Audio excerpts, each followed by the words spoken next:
इस पार्ट में हम लोग डॉक्टर केसी सिन्हा 8 क्लास का चैप्टर 8.2 देखेंगे। ठीक है, तो यहाँ पे हम लोग यहाँ पे कुछ ज़्यादा बेसिक में नहीं है, तो यहाँ पे देख लीजिए। यहाँ पे बोल कि 2 अंकों की संख्या अगर होगा, ठीक है, 2 अंकों की संख्या मतलब इकाई और दहाई होता है। ठीक है, आगे होगा तो सैकड़ा, हजार, इस प्रकार से होता है। तो यहाँ पे 2 अंकों की संख्या में जैसे कि 35 लिया हुआ, ठीक है, तो 35 में जो 3 है ना वो दहाई है और जो 5 है वो इकाई है। इसको हम लोग इस प्रकार से भी लिख सकते हैं ना, क्योंकि दहाई है 3 तो मतलब 3 दहाई है मतलब 30 और इकाई 5 है मतलब 5, 30 + 5। तो इस प्रकार से अब लिखते हैं 5 गुना 1 इकाई है और ये दहाई का स्थान पे है, यानी 3 गुना 10। 3 का जो स्थान है वो दहाई पे है, तो 10 गुना 3 अर्थात 30। ठीक है, इस प्रकार से। तो उसी प्रकार से यहाँ पे देखिए इकाई का अंक अगर 22 है और तथा दहाई का अंक x हो तो अगर इकाई का अंक 22 है ना तो दहाई का अंक x है, तो इसको हम लोग वह संख्या जो होगा वो होगा 10x + 22 होगा, क्योंकि दहाई के अंक x है तो 10x और प्लस में 22 होगी, ना कि x 22 होगा। ऐसे नहीं होगा, x 22 नहीं होगा, इसका मतलब तो कुछ और हो जाएगा। ठीक है, तो वो इस प्रकार से होता है, वो जो भी संख्या होगा वो इस प्रकार से होगा। और यहाँ पे इसका विपरीत भी हो सकता है, अगर दहाई का स्थान पे 22 होगा तो वो 10 22 और इकाई का स्थान पर x होगा तो 10 22 + x, ये होगा संख्या। ठीक है, जब मान पता हो जाएगा तो ये एक संख्या हो जाएगा। जैसे कि यहाँ पे 30 + 5 है, दहाई का स्थान पे 3, इकाई का स्थान पे 5 और 30 + 5 एक 35 हो जाएगा संख्या। ठीक है, अब यहाँ पे कुछ शब्द समस्याओं को हल करने के कार्यकारी नियम है। तो यहाँ पे देखिए, पहले आपको प्रश्न को ठीक से पढ़कर समझे तथा अज्ञात राशि यानी जो पता नहीं होगा उसको हम लोग यहाँ पे x मान लेंगे, x चर मान लेंगे। और दूसरा हम बोल रहे हैं प्रश्न में दी गई शर्तों के अनुसार चर x में एक समीकरण बनाए। ठीक है, तो हम लोग को एक समीकरण बनाना होगा और यदि एक से अधिक अज्ञात राशियाँ हो तो उन्हें अज्ञात राशियों में से एक को x माने तथा दूसरा जो अन्य होगा उसको x के पदों में प्रकट कर समीकरण बनाएंगे। जैसे कि अगर बोल देगा 2 संख्याओं का अंतर अगर 6 है, तो अगर हम पहला को x मानेंगे तो ये क्या होगा, तो इसको भी x के पदों में प्रकट करना है, तो ये कुछ भी होगा पता नहीं। ठीक है ना, तो इसको हम लोग सबसे पहले, ये तो माइनस में है तो इसको हम इधर अगर लेके आ जाए तो ये हो जाएगा प्लस में। ठीक है, और उसके बाद यहाँ पे 6 था जिसको हम लोग इधर लेकर आएंगे तो ये हो जाएगा माइनस में।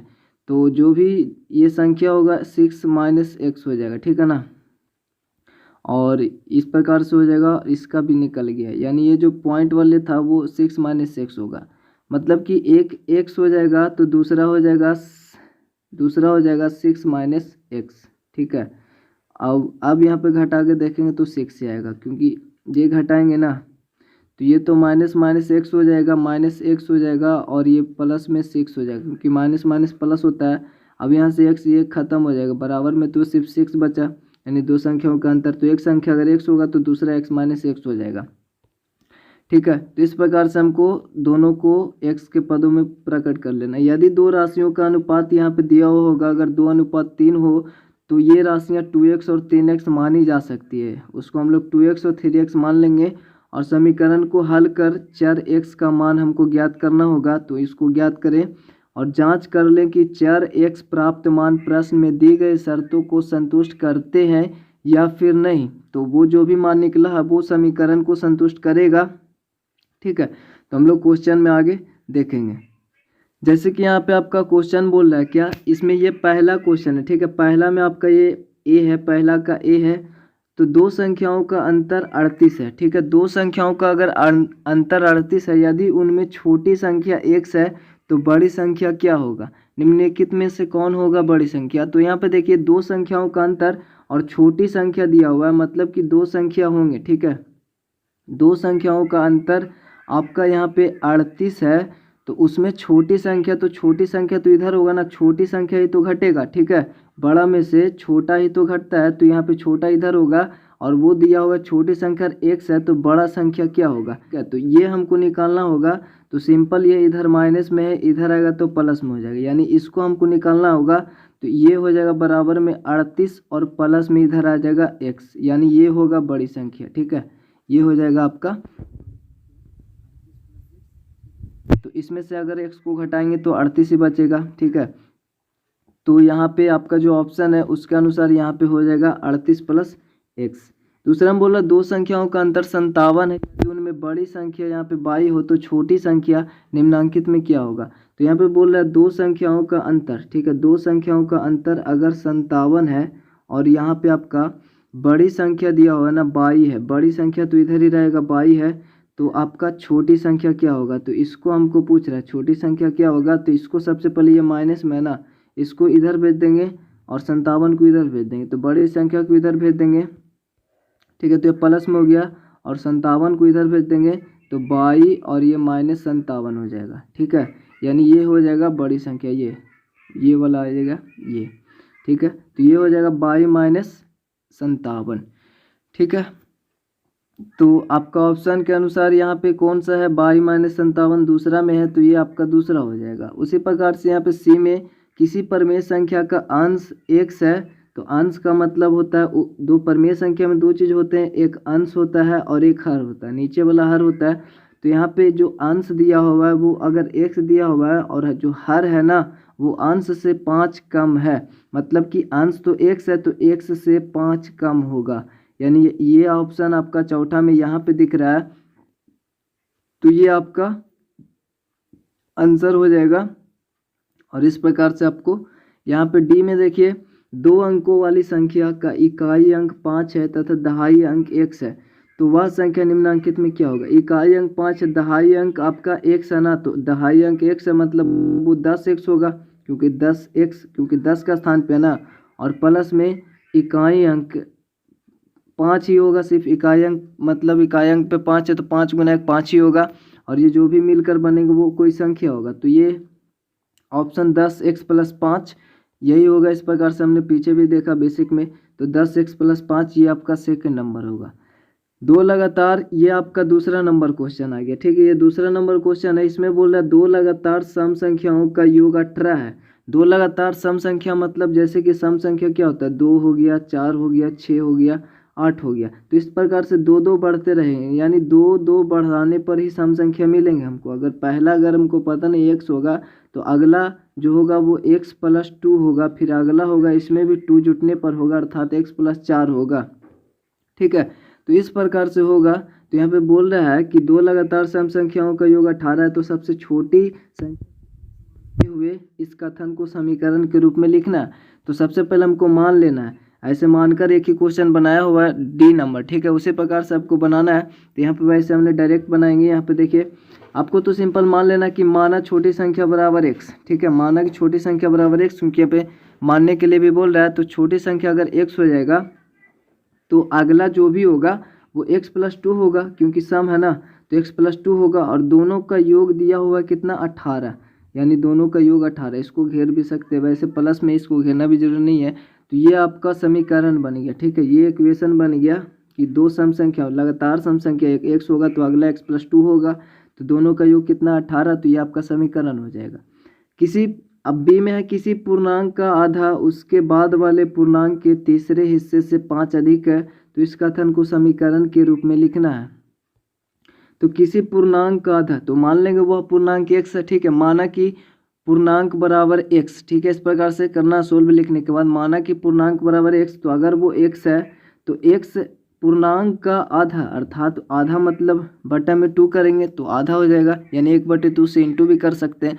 तो किसी पूर्णांक का आधा उसके बाद वाले पूर्णांक, तो उसके बाद वाले जो भी पूर्णांक होगा ना वो x + 1 होगा, वही तो होगा, क्योंकि अगर कोई x है उसके आगे पूर्णांक एक ही तो बढ़ेगा, 2 है तो उसके बाद 3 आएगा, 3 के बाद 4 आएगा, यही होगा।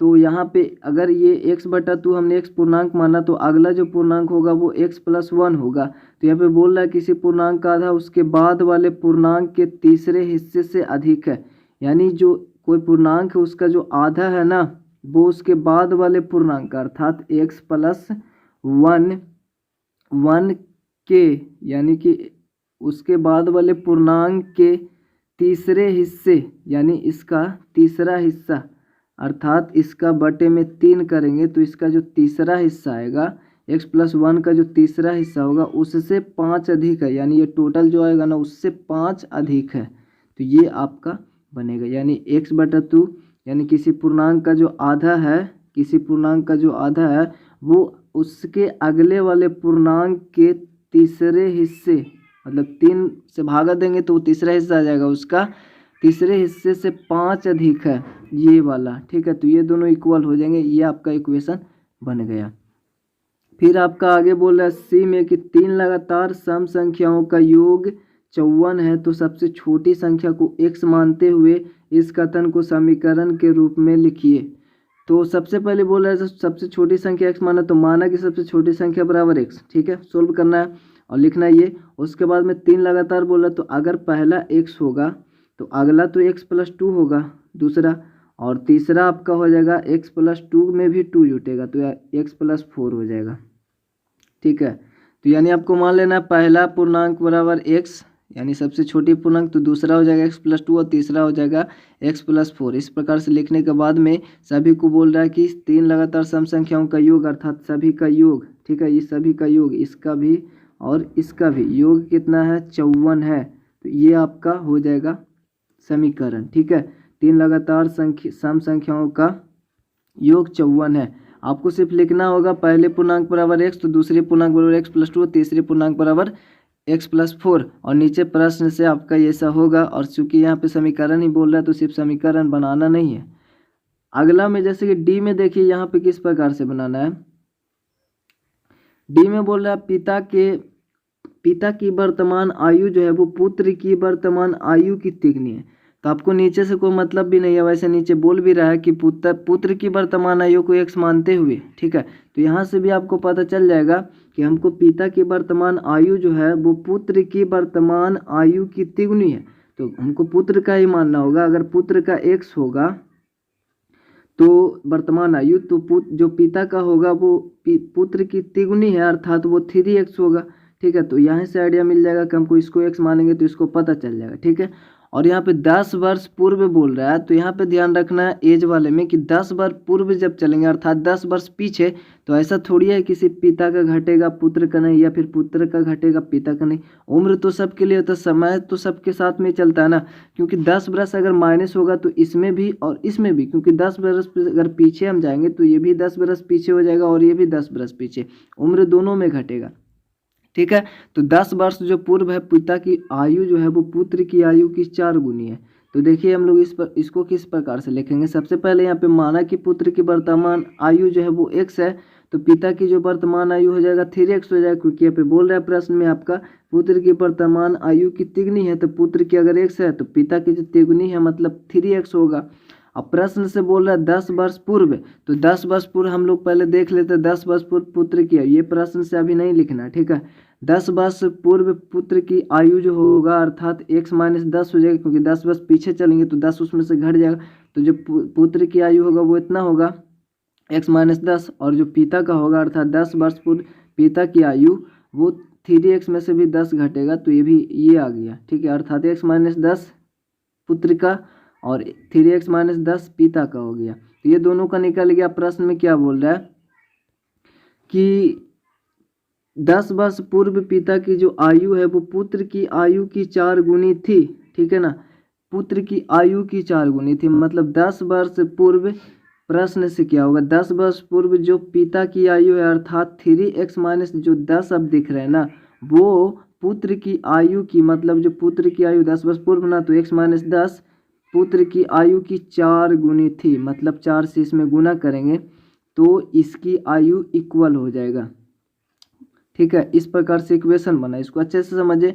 कि पुत्र जो पिता की आयु है वो पुत्र की आयु की 10 वर्ष पूर्व की बात बोल रहा है कि 10 वर्ष पूर्व पिता की आयु पुत्र की आयु की 4 गुनी है, मतलब इसकी जो आयु हो वो इक्वल होगा इसकी आयु की 4 गुनी की, जिसमें बोलेगा उसी में गुना करना। पुत्र की आयु की 4 गुनी है तो पुत्र में ही गुना करेंगे। जैसे अगर एग्जाम्पल लें कि यहाँ पे 16 है, ठीक है, और एक 8 है, तो 8 तो दुगनी है ना, 8 दुगना है, मतलब 16 जो है 8 से दुगना है, तो हम इस प्रकार से लिखेंगे 16 जो है ना वो इक्वल है 8 के दुगुना, ठीक है, दुगुना, मतलब 8 के दुगुना, 8 में तो दुगना किए हैं, मतलब 8 से दुगना है ये 16, ठीक है। उसी प्रकार से यहाँ भी है पिता जो है वो पुत्र की उम्र से 4 गुना है, ठीक। उसी प्रकार 16 जो है वो 8 का दुगुना है, ठीक है ना, दुगना, तो इस प्रकार से होता है, जिसमें बोलेगा उसी में गुना होता है, तो ये आपके ध्यान में रखना है।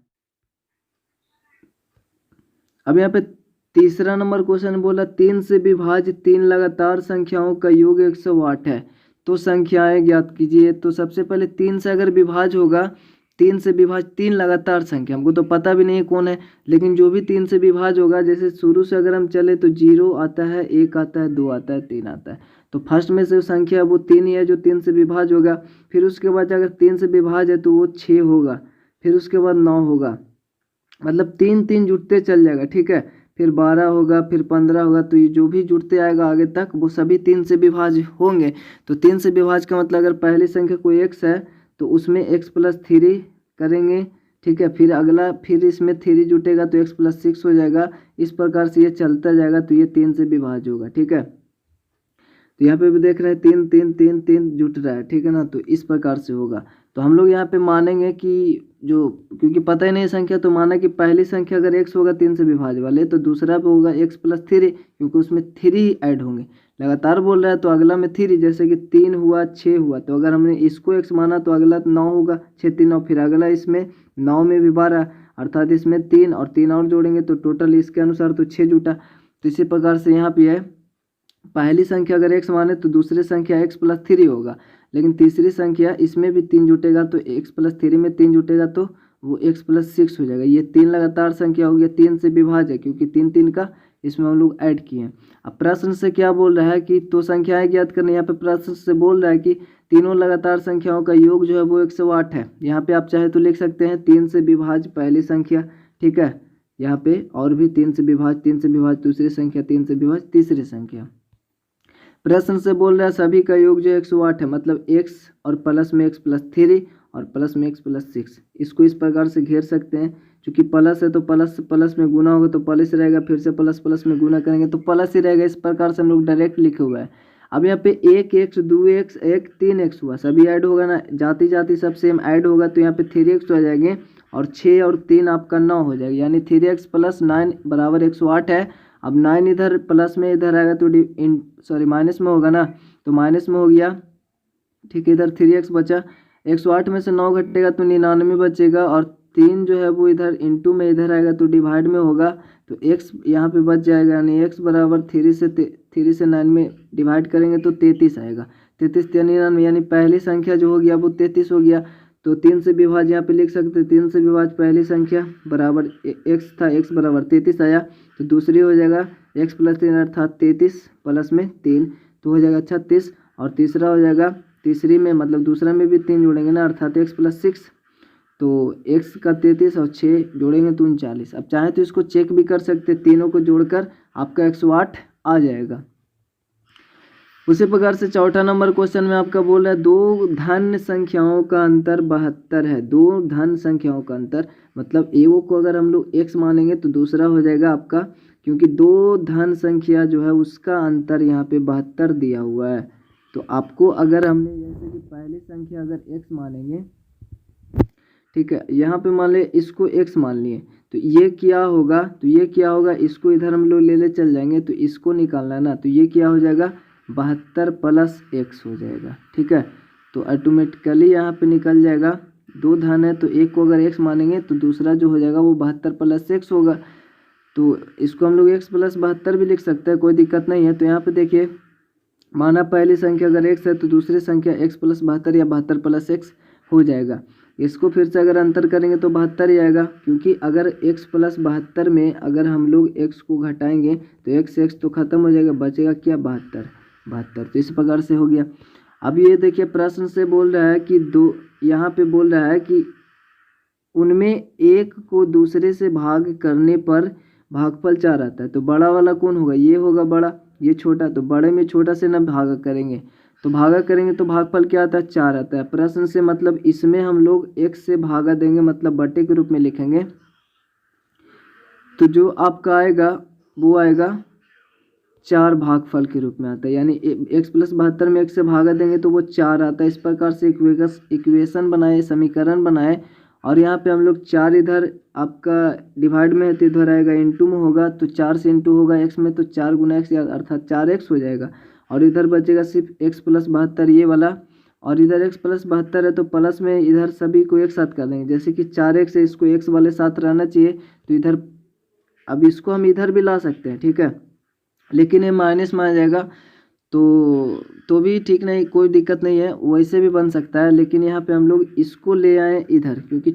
बड़ा है, ये बड़ा में से ये छोटा घटेगा तो कोई दिक्कत भी नहीं होगा उतना। तो यहाँ पे 4x इधर ही रहने दिए और इसको हमने इधर ले आया, तो ये हो गया x माइनस में, क्योंकि इधर प्लस में है तो 3x, 4x में से x घटेगा तो 3x बचे, इधर तो 72 है ही, और 3x इधर इंटू में इधर आएगा तो डिवाइड में हो गया, और 72 में 3 से डिवाइड करेंगे 24 आएगा, यानी x बराबर 24 बचेगा।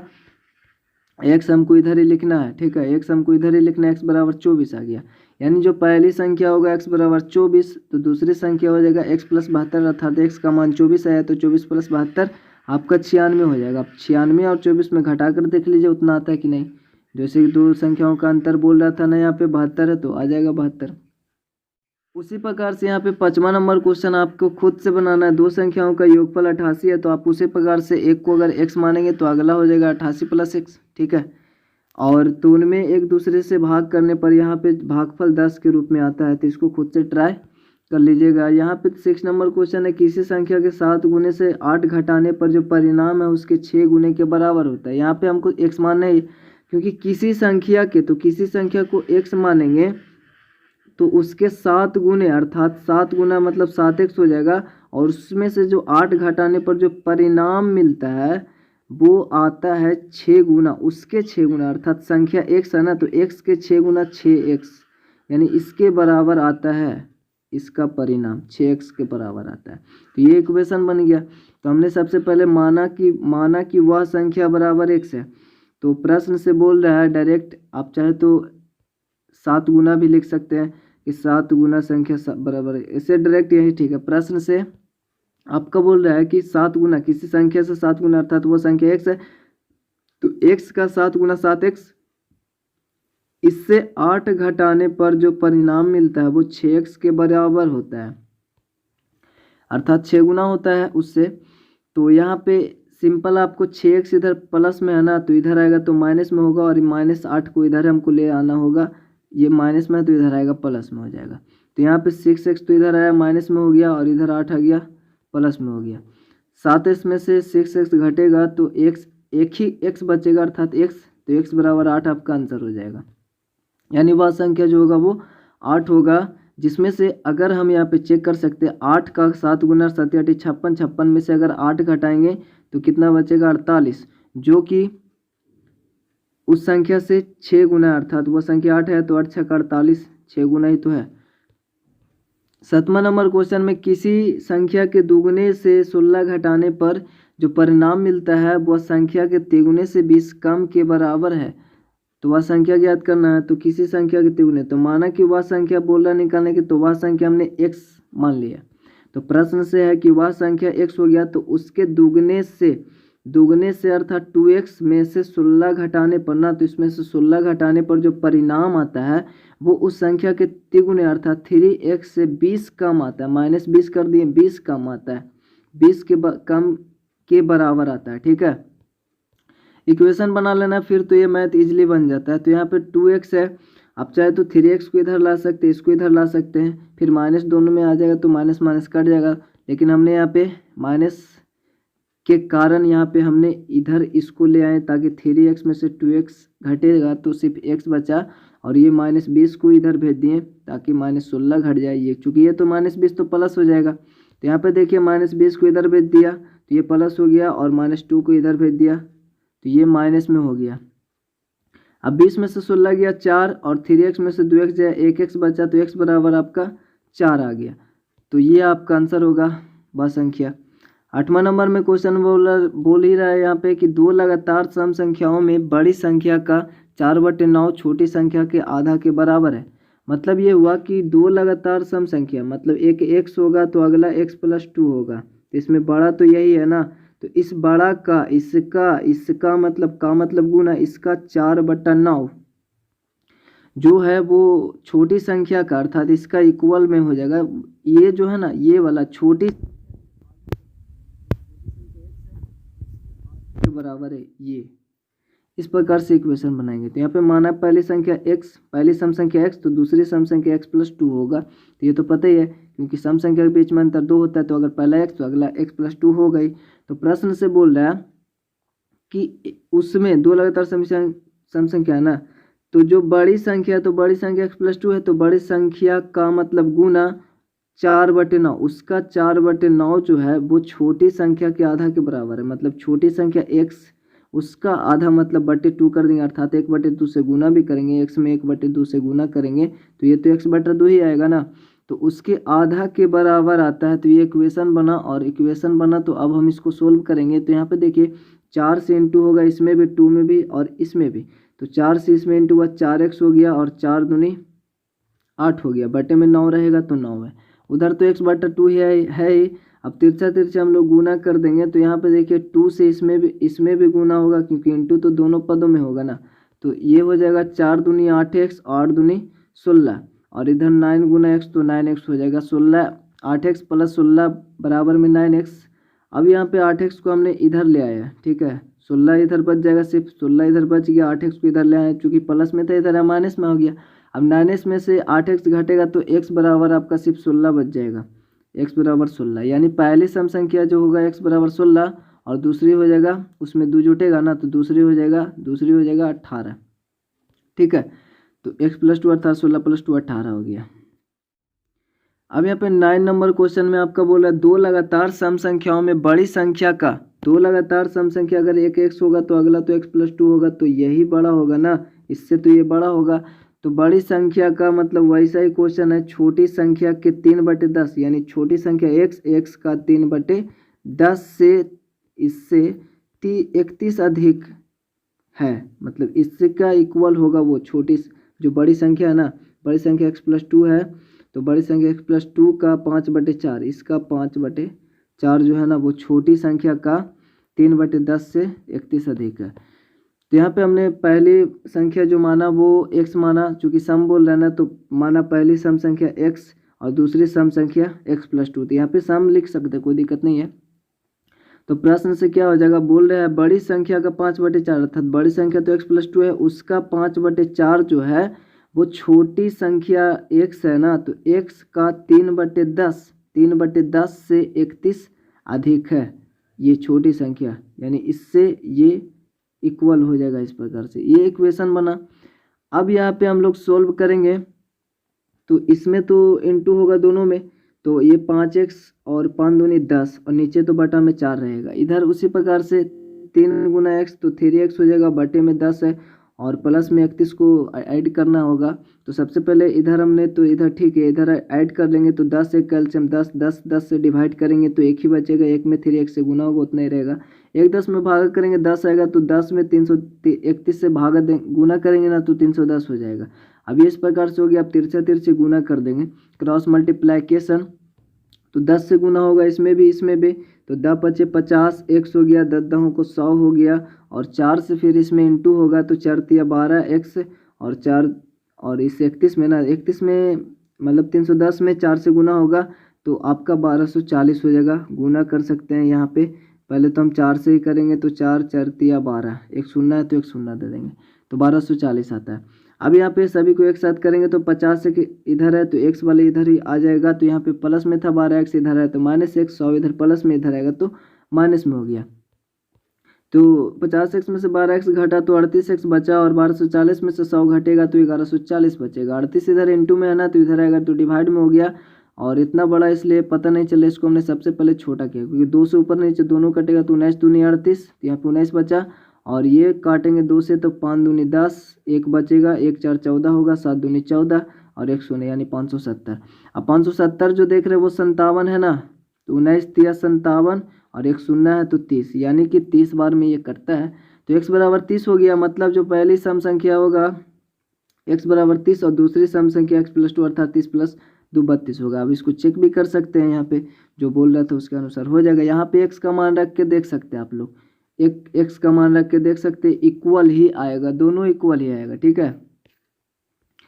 10 में बोल रहा है कि दो संख्याओं का योग 42 है, मतलब दो संख्याओं का योग 42 है, तो और उनका अनुपात यहाँ पे दिया हुआ 1:2। तो संख्याएं ज्ञात करना है।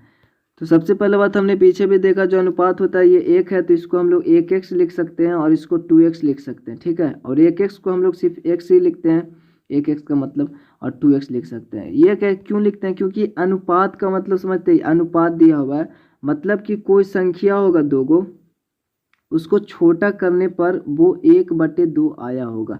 मतलब कोई बड़ा संख्या यहाँ पे होगा, उसको काट कूट किए होंगे हम लोग, काटे होंगे, तो वो आया होगा 1/2। सबसे सरलतम रूप होता है, तो ये 1/2 आया होगा। तो हम लोग इसको, जो इसका गुणांक था इसमें जैसे सपोज हम लोग एग्जाम्पल लेते हैं 6/8 लिए, तो इसको हम छोटा करेंगे, 3 दूनी 6 और 4 दूनी 8, तो इसको हम लोग लिख सकते हैं 3:4।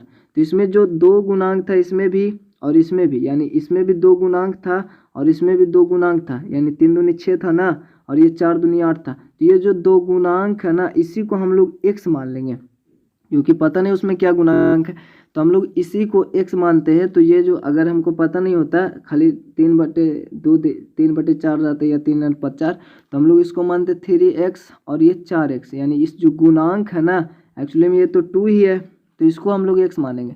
तो यहाँ पे देखिए उसी प्रकार से माना अनुपातिक गुणांक जो है वो x है, तो जो पहली संख्या हो जाएगा 1 है तो 1 ही x, और दूसरी संख्या 2x हो जाएगा। और दो संख्याओं का योग दिया हुआ 42, यानी अब ये हो गया, तो इस दोनों का योग जो है वो 42 है, समझे। यहाँ पे उनका अनुपात 1:2 है, तो संख्या ज्ञात करना है, तो इस अनुपात को मान लिए। और यही तो जो 2 संख्या था वही तो है यहाँ पे, लेकिन इसका ये सरलतम रूप है ये, ठीक है। और उसमें से काट छूट कर ये अनुपात के रूप में दिया हुआ है, तो हम लोग जो अनुपात के रूप में जो कटा छटा था उसको हम लोग x माने, अर्थात अनुपात को एक गुणांक जो था उसको x मान लिए, तो उसमें हम लोग x मिला दिए। 1 में x मिलेगा तो 1x हो जाएगा, और 2 में x मिलेगा तो 2x हो जाएगा, ठीक है, अर्थात इंटू होगा। तो इस प्रकार से ये हो गया। अब इस दोनों का योग जो दिया हुआ है, यानी 2 संख्याओं का योग 42 है, अर्थात प्रश्न से 2 संख्याओं का योग 42 हमने कर दिया, यानी x + 2x।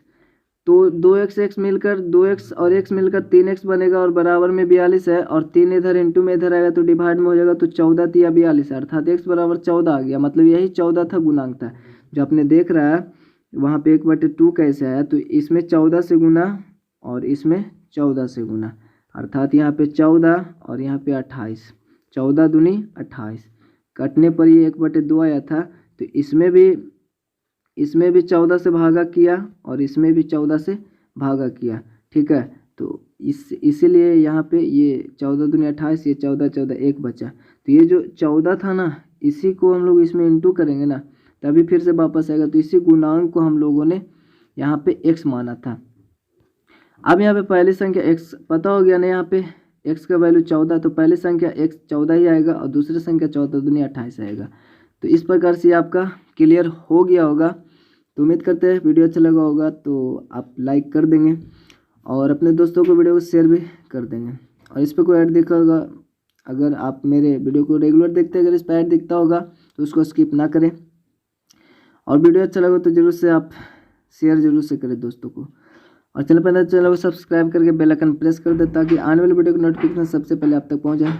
तो वीडियो के पेंट करते मिलता है आपसे अगली वीडियो में, तब तक ले जय हिंद।